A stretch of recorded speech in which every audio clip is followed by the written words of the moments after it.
Assalamu alaikum and hello there. If you want to know the trigeminal system and an introduction for it, you are right here.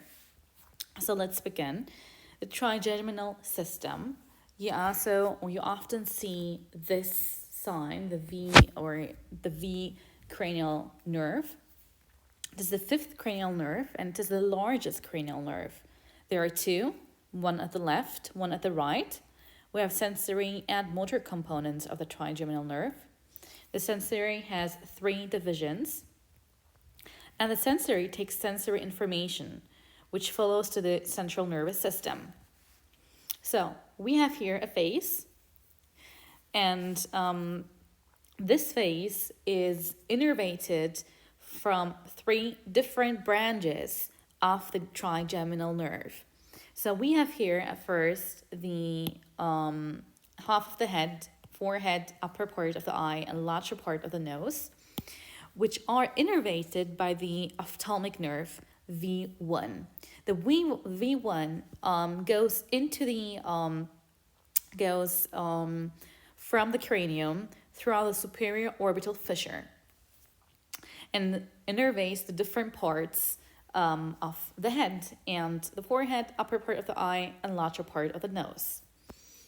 Then it goes to the trigeminal ganglion and its roots here, the sensory root, goes back to the pons to a nucleus which is called principal's trigeminal nuclei. Then we have the other part. We have the lower part of the eye, cheek, and upper lip. These are innervated by V2, and V2 is the maxillary nerve, which goes through the foramen rotundum from the cranium, which then goes back to the trigeminal ganglion, it is a sensory root, and goes back then,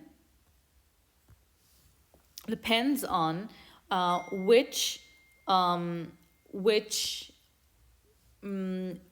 function it does. We have the pain, we have heat, temperature, pressure.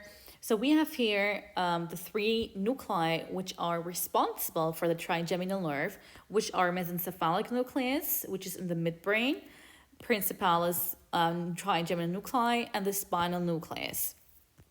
Okay, so the V3, lower lip, lower gum, lower teeth, and chin are innervated by V3, which is the mandibular nerve, the sensory root, the sensory part. We have also motor root, which goes throughout the foramen ovale. Both the sensory root and the motor root go throughout the foramen ovale. And then goes back to the three nuclei. Here, this part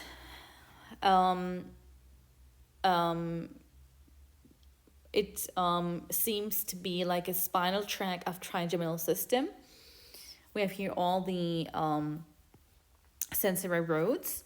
Then it goes upwards. You see here upwards to the thalamus. We have here the VPM, ventral posterior medial nucleus. And then the fibers will ascend upwards to the other parts.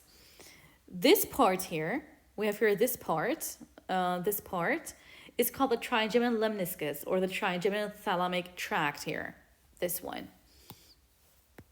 Okay, so we see here the different parts of the innervations, V1, V2, and V3.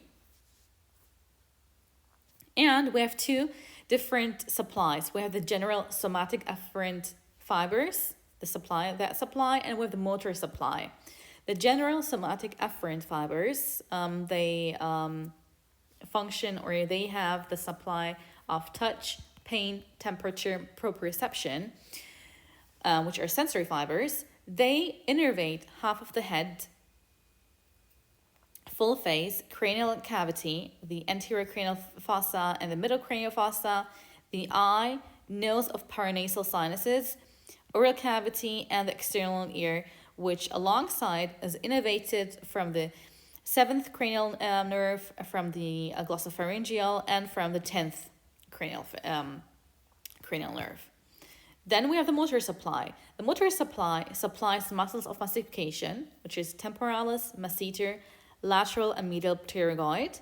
Then we have the tensor tympani and tensor veli palatini. Then we have the mylohyoid with the anterior belly of digastric muscle. So this is it. I hope you understood my quick summary and introduction of the trigeminal system. If you have any questions, please write it down in the comments below.